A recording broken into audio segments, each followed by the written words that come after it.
दास की, महाराज दास की, महाराज जय। कहीं दरबारी, इस राज का क्या समाचार है? राजन, आपके इस राज्य का समाचार ठीक है। आपकी प्रजा आपके नाम की प्रशंसा करती है महाराज। आपकी प्रजा आपके नाम की जय जयकार करती है महाराज। सबसे बड़ी खुशी की बात तो आज ये है महाराज कि आपकी प्रजा आपको देखने के लिए खुद उपस्थित है महाराज। बहुत अच्छी बात दरबारी। हमारी प्रजा को किसी बात की कोई तकलीफ नहीं होनी चाहिए। महाराज, हम द्वारपालों में रहते हुए अगर आपकी प्रजा को कोई तकलीफ हो जाए तो हम द्वारपालों का रहना धिक्कार है महाराज। हाँ, यही बात है। आप लोग कायदे से हमारी दया को देखते रहे। दरबारी, आपके हुक्म का पालन करना हम लोगों का कर्तव्य है महाराज। दरबारी, हम आपसे एक बात पूछना चाहते हैं। वो कौन सी बात है? अगर हम लोगों के नॉलेज में होगा तो हम लोग तुरंत बताएंगे महाराज। यही तो मैं भी सोचता हूँ। दरबारी राजन, आप ये बताएं, इस संसार में ऐसी कौन सी वस्तु है जो सदा सत्य बोलती है? राजन, इस संसार में एक ही चीज ऐसी है जो सत्य के अलावा कभी झूठ नहीं बोलता, जिसे कौन सी चीज है? जिसे राजघराने में दर्पण कहा गया है महाराज। शाबाश बहादुर, जाओ दर्पण लेकर आओ।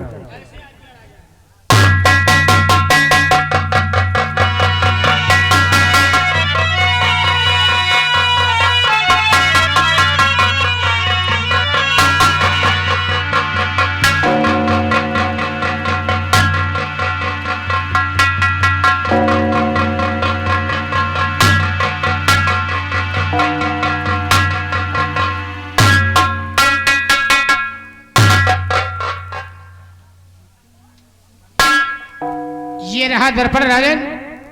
ये सत्य के अलावा कभी झूठ नहीं बोलती है। हाँ दरबारी, लगता है अब हमारा चौथापन आ गया है। तो महाराज, आपका चौथापन आ गया तो हम लोगों के लिए क्या आज्ञा है राजन? दरबारी, आप लोग भली भांति जानते हैं कि इस राज में जिस राजा का चौथापन आ जाता है वो राज को छोड़कर किसी बियाबान जंगल को चला जाता है। महाराज, ये बात तो हम लोग जानते हैं, लेकिन हम लोगों के लिए आज्ञा क्या है राजन? आज्ञा यही है, आप मेरे बेटे भारत को बुला करके लाए। ये दर्पण वही रख दो। महाराज के बेटे भारत भैया को बुलाकर लाओ।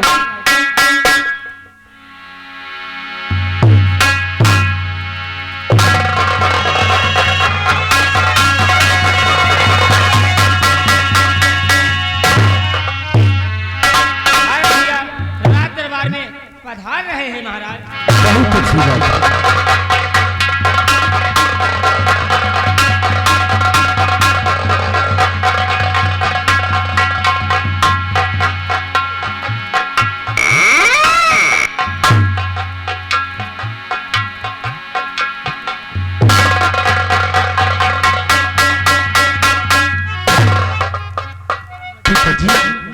आपने मुझे याद किया? हाँ बेटे, मैंने तुम्हें याद किया। पिताजी, पिताजी के चरण में बारंबार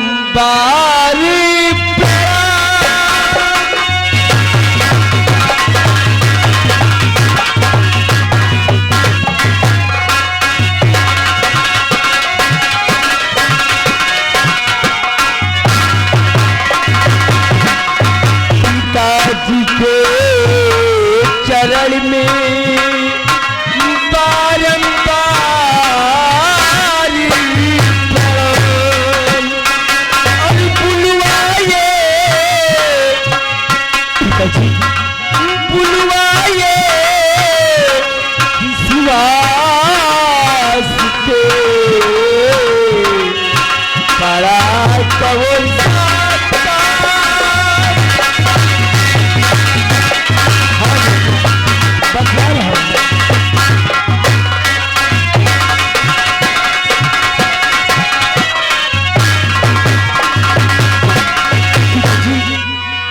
आखिर आपने अपने बेटे भरत को किस लिए याद किया है? बेटे, जुग जुग बेटा तुम जियो, रहो सदा खुश।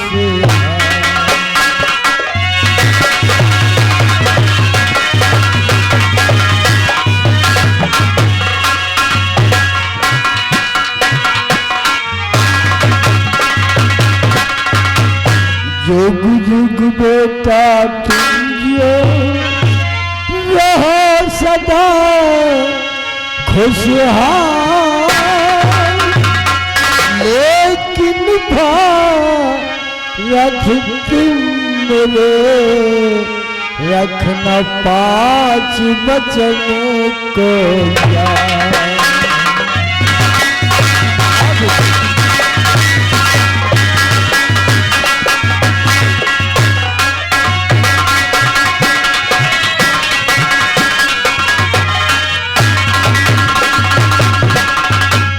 पिताजी, क्या मैं आपसे जान सकता हूँ आपके वो 5 वचन कौन से हैं पिताजी? हाँ बेटी, जिन्हें हमें पालन करना है। हेलो, क्यों नहीं ये आगे हनी जान सिंह। सकते हो। हनी सिंह इसी सीट पे खुश होकर 20 की नोट से 10 रुपए की इनाम आ रहा है। पार्टी की से लग शुक्रिया। और जहाँ पर भी हो हनी सिंह, हमारी आवाज आपके कानों तक पहुँचती है तो आपके भाई इंतजार करते हैं, मस्जिद के पास आकर मुलाकात करें। हेलो बेटे भरत, आप अगर पूछना चाहते हैं तो मैं बता रहा हूँ।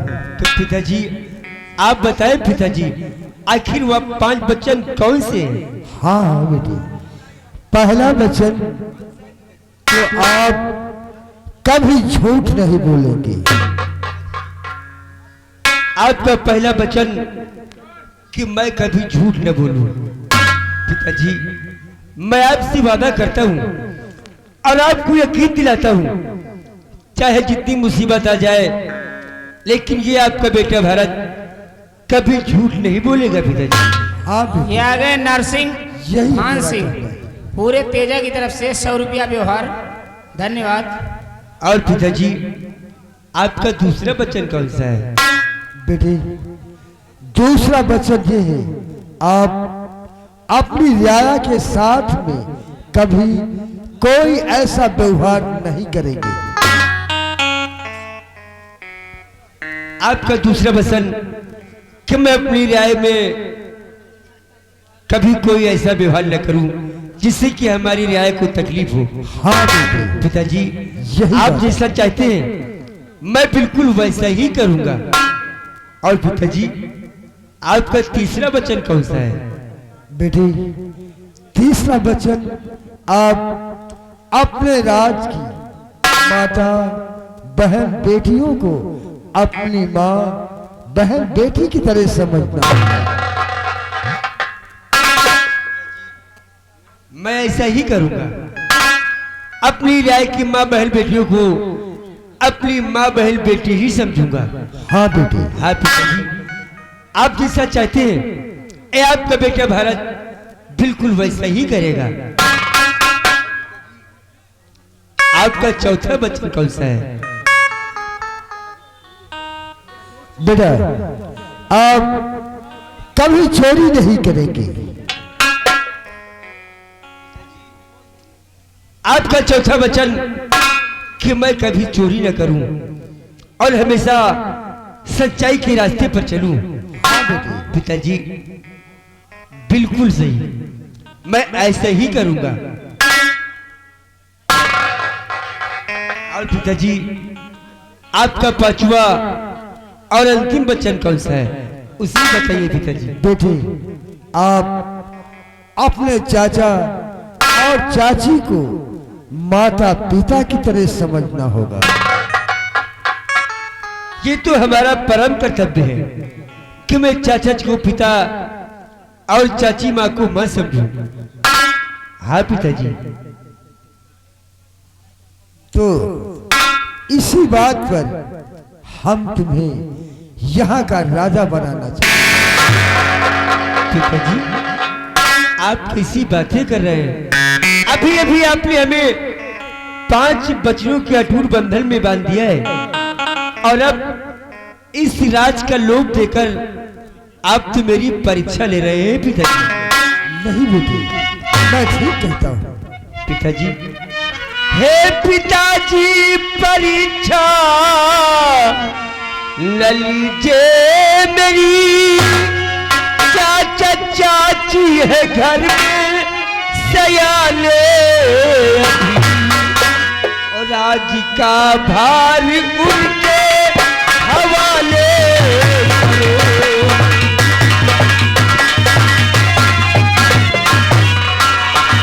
राज का भार उनके हवाले करो, है वचन 5 हमको निभाने।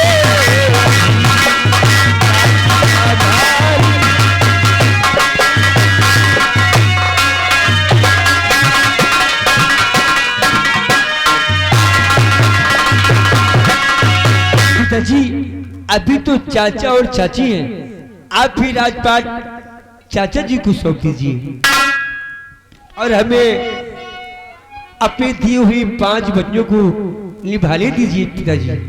बहुत अच्छी बात बेटे, आप जैसा कहते हैं हम वैसा ही करेंगे। हेलो, ये आ गया मेरे भैया बेटे, घनश्याम अपने भैया। चाचा को बुलाकर दरबार में लाया जाए, हम उनका राज तिलक करेंगे। हेलो, ये हमारे घनश्याम भैया, ये सीन को देखते हुए ये सीन पे खुश होकर 10 रुपए का इनाम आ रहा, पार्टी की तरफ से लाख शुक्रिया, धन्यवाद। दरबारी जी भैया, हमारे चाचा श्री और हमारी चाची माँ को राज दरबार में बुलाया जाए, हमारे पिताजी का आदेश है। जैसे क्या हो अभी बुलाते हैं। हाँ, हानि सिंह भैया जहाँ पर भी हो, आपके भाई इंतजार करते हैं, मशीन के पास जाकर मिलिए, धन्यवाद। जाओ दरबारी। पिताजी, दरबारी गया है, चाचा जी आते ही होंगे। बहुत अच्छी बात बेटे।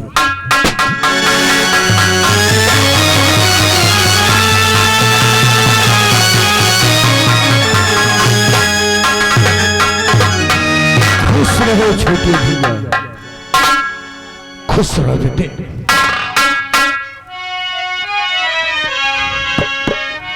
बुलवाए क्या आज हो आए भैया सरता,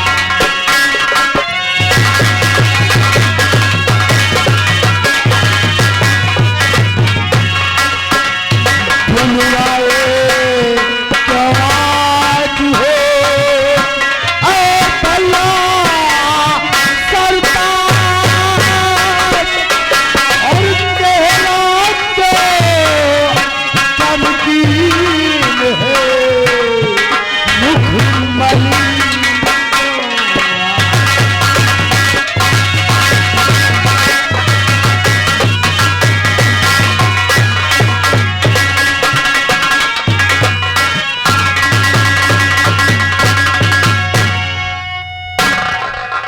जेठी, मैं भी आपसे कुछ कहना चाहती हूँ। क्या कहना चाहती हूँ?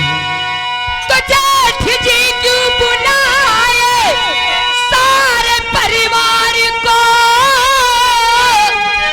जेठ जी क्यों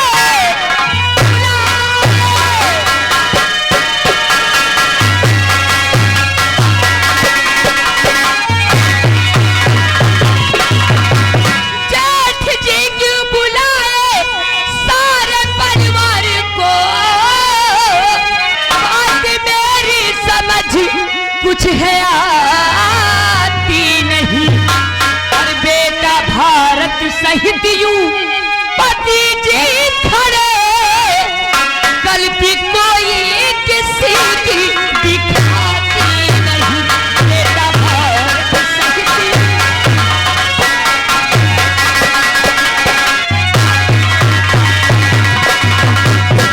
बहू, इसमें कोई किसी की गलती नहीं है, आप लोग अफरज में पड़ गए हैं।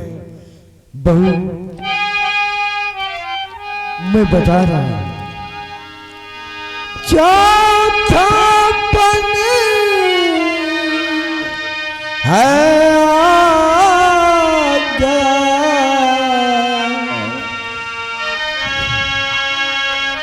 पाकन लागे के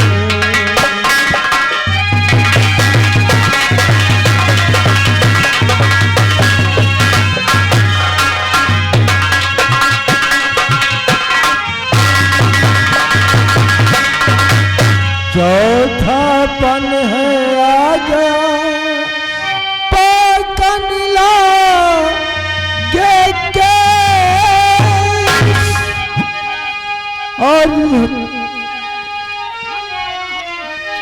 मन लगा हरि भजन में जीवन बिताऊं से।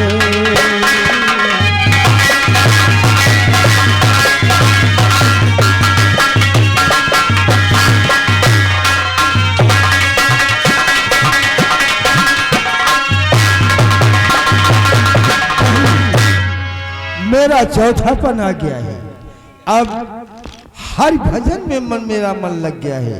अब राज में नहीं, मैं बियाबान जंगल में जाकर तपस्या करना चाहता हूँ।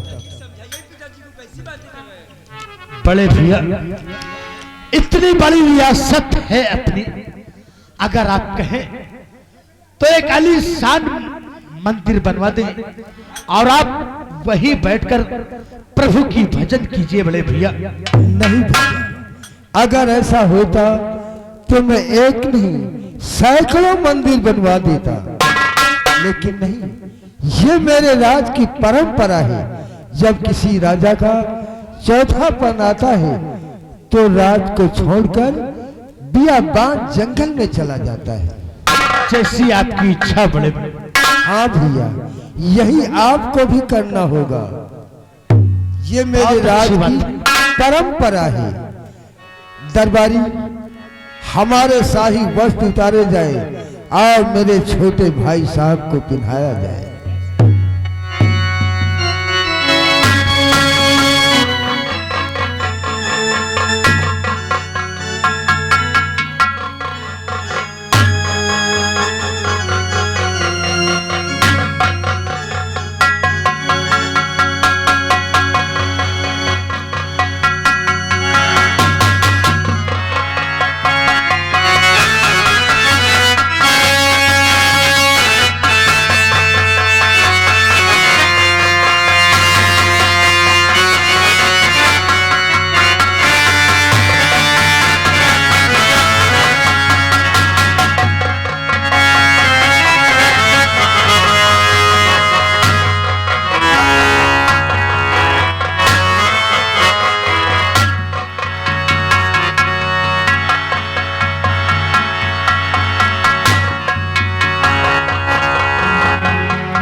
भाई साहब, आप जैसे इस राज को हम अभी तक चलाते आए हैं, आपको भी वैसा ही करना होगा। हमारी प्रजा को कोई तकलीफ न होने पाए। नहीं बड़े भैया, जिस तरह आप इस रियाया को अभी तक चलाते आए हैं, देखभाल करते रहे हैं, उसी तरह हम इस रियायत की देखभाल करते रहेंगे। बड़े हाँ बहू, आप अपने बच्चे का ख्याल रखना बहू। क्यों नहीं पिताजी? हाँ बहू, यही मेरा कहना है। बड़ी बहू,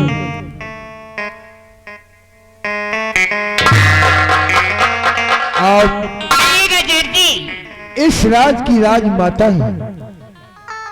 आपकी ये रियाया जो है आपके बच्चों के समान है, और वो बच्चे आपके ही बच्चे हैं। बहू, इनका ख्याल रखना। जेठ जी, आप चिंता मत करें, हमारे रहते हुए इन बच्चों को किसी प्रकार की कोई दिक्कत नहीं होगी। हाँ बहू, यही होना चाहिए। आप चिंतित मत हो, हमारे रहते हुए कभी कोई किसी प्रकार की इन्हें दिक्कत होती है तो उसका सहारा देने वाली मैं हूं। इन्हें कोई किसी प्रकार की दिक्कत नहीं होगी। यही कहना है बहू। बेटे भारत,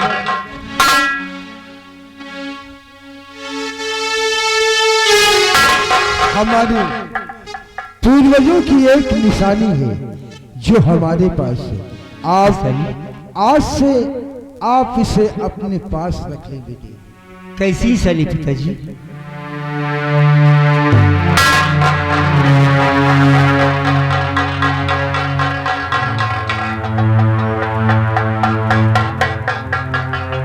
पिताजी, इसमें तो भोलेलाल की तस्वीर छपी हुई है। हाँ बेटे, यही तो बात है, इसीलिए तो मैं कहता हूँ इसे आप अपने पास रख लें। पिताजी, मैं हमेशा इसे अपने सीने से लगाकर रखूंगा। हाँ बेटे, और सदैव आपके बताए हुए रास्ते पर चलूंगा। यही होना चाहिए। खुश रहो बेटे। अब मैं चलना चाहूंगा क्योंकि समय हो गया। अब हमें वन को जाने के लिए तैयारी करनी चाहिए। आप पर नाम करूँ राजधानी, आज पर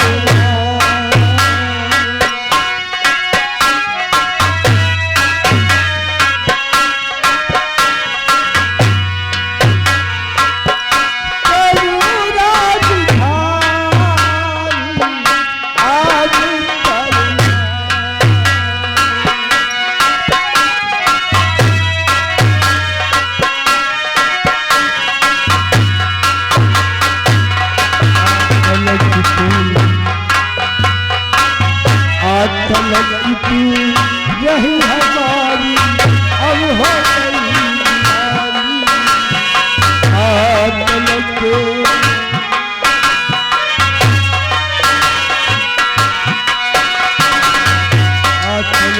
तू यही हमारी अब हो गई। भाई कैसे करना, भाई कैसे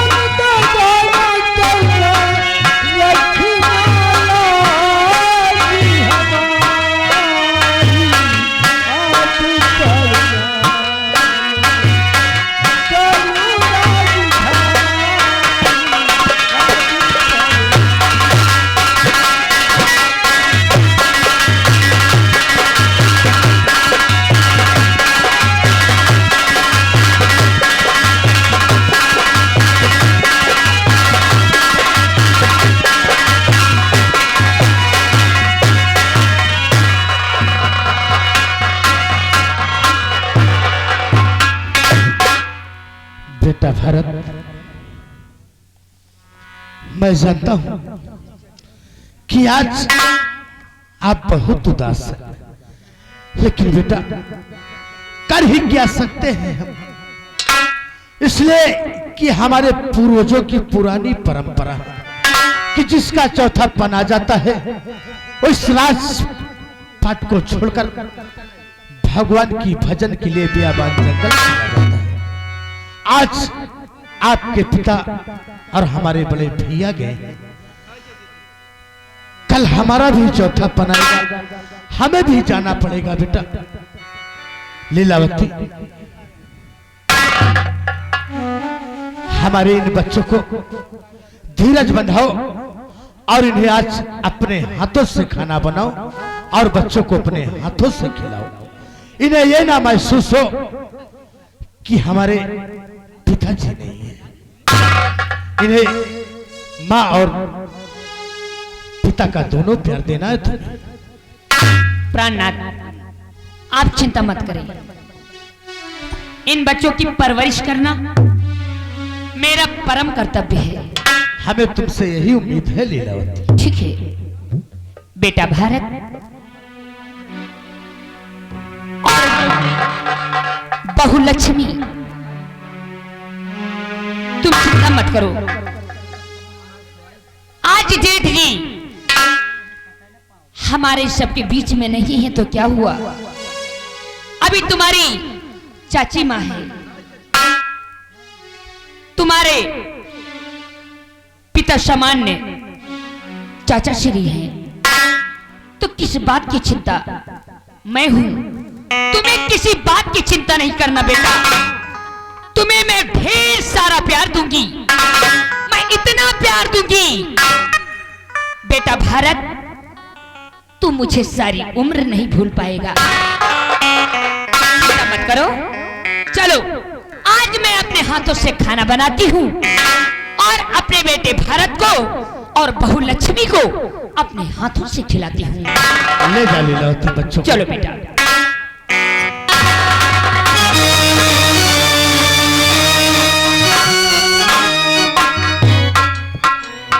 दरबारियों, जी महाराज। जिस तरह हमारे बड़े भैया के रहने पर इस रिया की देखभाल करते थे, जी उसी तरह हमारे रहने पर इस रिया की देखभाल करोगे और इस रिया को किसी प्रकार का कोई कष्ट नहीं होना चाहिए। अगर किसी को कोई कष्ट होता है तो उसे आदर सम्मान के साथ हमारे पास लेकर के आओ। और तुम दोनों लोग रियाया की तरफ जाओ और मैं चलता हूं आराम कक्ष में आराम करता हूं।